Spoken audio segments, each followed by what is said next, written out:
Bismillah. Assalamualaikum warahmatullahi wabarakatuh. Alhamdulillahi wa kafa wassalatu wassalamu ala rasulina al-mujtaba Muhammadin wa ala alihi wa iktafa atharuhu ila yaumil muntaha, amma ba'du. Segala puji bagi Allah Subhanahu wa taala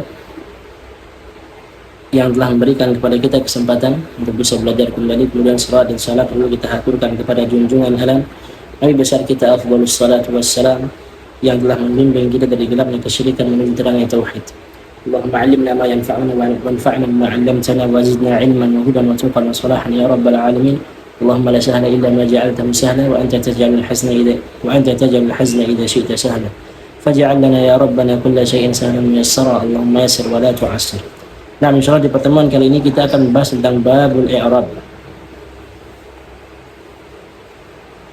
Apa yang dimaksud dengan i'rab? I'rab adalah huwa taghyiru awakhiril kalim liikhtilafil awamil ad-dakhilati 'alayha lafdhan aw taqdiran. Yang dimaksud dengan i'rab ialah taghyiru awakhiril kalim. Apa yang dimaksud dengan taghyiru awakhiril kalim? Yang dimaksud dengan taghyiru awakhiril kalim ialah perubahan keadaan akhir sebuah kata.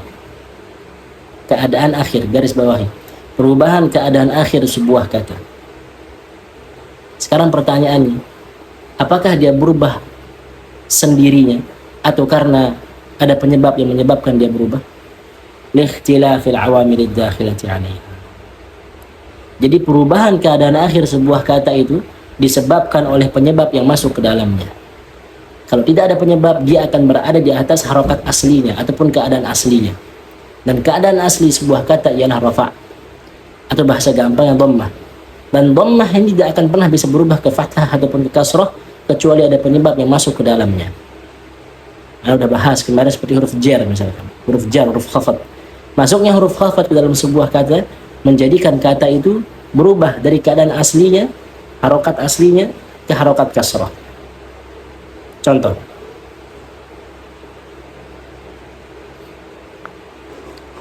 Misalkan al-baitu.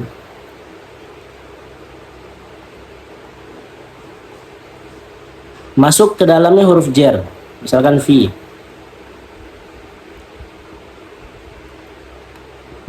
Maka dikarenakan kemasukan huruf jar yang awalnya harokatnya dhammah akan berubah menjadi kasrah, fi al-baiti.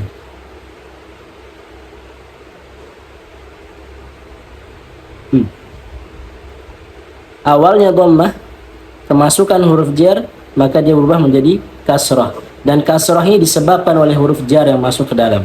Jelas? Kalau tidak ada nih penyebabnya, maka dia akan berada di harokat aslinya, dhammah. Tapi karena ada penyebab di sini itu huruf fi ini, maka harokat dhammah tersebut berubah menjadi harokat kasrah. Jadi itulah i'rab. I'rab adalah perubahan keadaan akhir sebuah kata dan berubahnya disebabkan oleh penyebab yang masuk ke dalam kata tersebut, lafzan atau taqdiran. Entah perubahannya secara lafaz jadi lafzan atau taqdiran. Apa itu lafaz? Apa itu taqdir? Yang dimaksud dengan lafzan ialah nampak.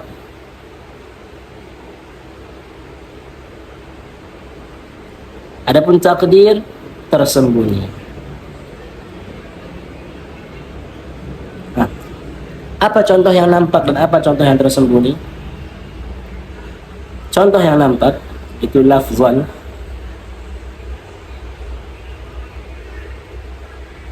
Contohnya yang di atas ini contohnya. Al-baitu menjadi al-baiti. Yang awalnya tu berubah menjadi ti, nampak perubahannya. Adapun yang takdiran, contohnya biasanya dia terletak pada huruf illah. Apa itu huruf illat? Huruf illat adalah huruf yang penyakit, yang berpenyakit. Dinamakan dia sebagai huruf yang berpenyakit karena banyak penyakit di dalamnya, seperti harokatnya tidak nampak. Harokatnya tersembunyi dikarenakan kata tersebut diakhiri dengan huruf ini. Apa saja huruf tersebut? Hurufnya ada 3. Yang pertama alif, yang kedua ya, yang ketiga waw. Ini alif ini atau alif maksurah juga sama. Jelas? Nah, atau singkatnya aywa.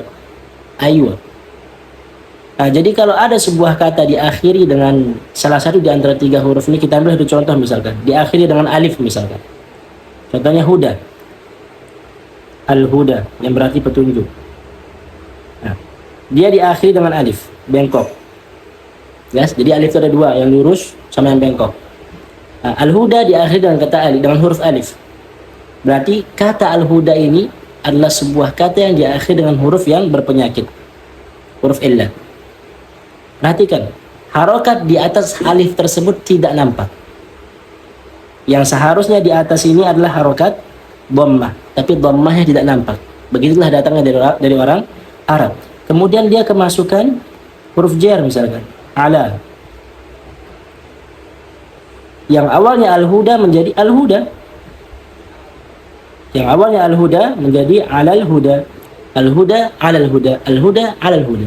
Bacaannya sama. Di mana letak perubahannya? Pertanyaannya seperti itu kan? Bacaannya sama, terus di mana letak perubahannya? Al-huda, al-huda, al-huda, alal huda. Lantas di mana letak perubahannya? Letak perubahannya ialah pada huruf illat ini. Dikarenakan dia diakhiri dengan huruf illat, maka harokatnya tersembunyi. Nah, jadi aslinya di sini ada kasroh, guys. Kemudian di sini juga ada dhammah, tapi ini tersembunyi. Di sini juga tersembunyi. Kenapa tersembunyi? Dikarenakan dia diakhiri dengan salah satu di antara tiga huruf illat. Itulah di antara contoh yang lafzan dan takdiran. Jelas ya? Jadi lafaz lah nampak, takdir tersembunyi. Nah, berikutnya, wa aqsamuhu arba'atun, raf'un wa nasbun wa khafdun wa jazmun. Dan i'rab itu ada 4. Rafa', nasab, khafad, dan jazm. Pertanyaannya sekarang, apa itu rafa'? Apa itu nasab? Apa itu khafad? Dan apa itu jazm? Rafa', kita pakai warna putih. Rafa', nasab, khafad. Khafad ini nama lainnya jar ya, atau jar, dan jazm. Inilah 4 keadaan sebuah kata. Yang pertama rafa', yang kedua nasab, yang ketiga khafad, yang keempat jazm. Apa itu rafa'? Rafa' bahasa gampangnya. Ntar di bab setelah ini kita akan membahas apa saja rafa' itu. Tanda rafa' itu apa saja. Oke? Tapi bahasa gampang di rafa' ialah dhammah. Kemudian nasab ialah fathah. Kemudian khafad ialah kasrah. Kemudian jazm ialah sukun. Jadi rafa' tandanya dhammah. Nasab tandanya fathah. Khafad tandanya kasrah. Jazm tandanya sukun. Pertanyaan, apakah ada tanda lain dari selain yang Anda sebutkan ini? Rafa' apakah cuma dhammah saja tandanya? Tidak, dia memiliki tanda selain dhammah. Nasab apakah fathah saja? Tidak, dia memiliki tanda selain fathah.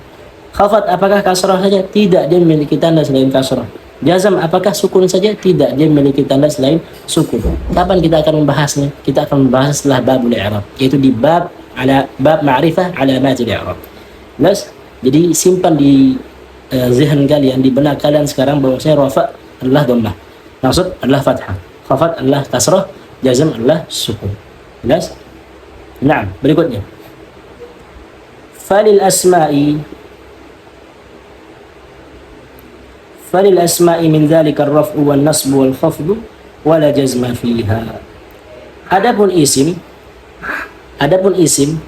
dia hanya menerima rafa', nasab, khafad, dan tidak menerima jazm.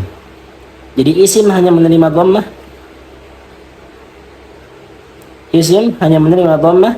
fathah, dan kasrah. Sukun tidak. Isim tidak menerima sukun. Jelas? Kemudian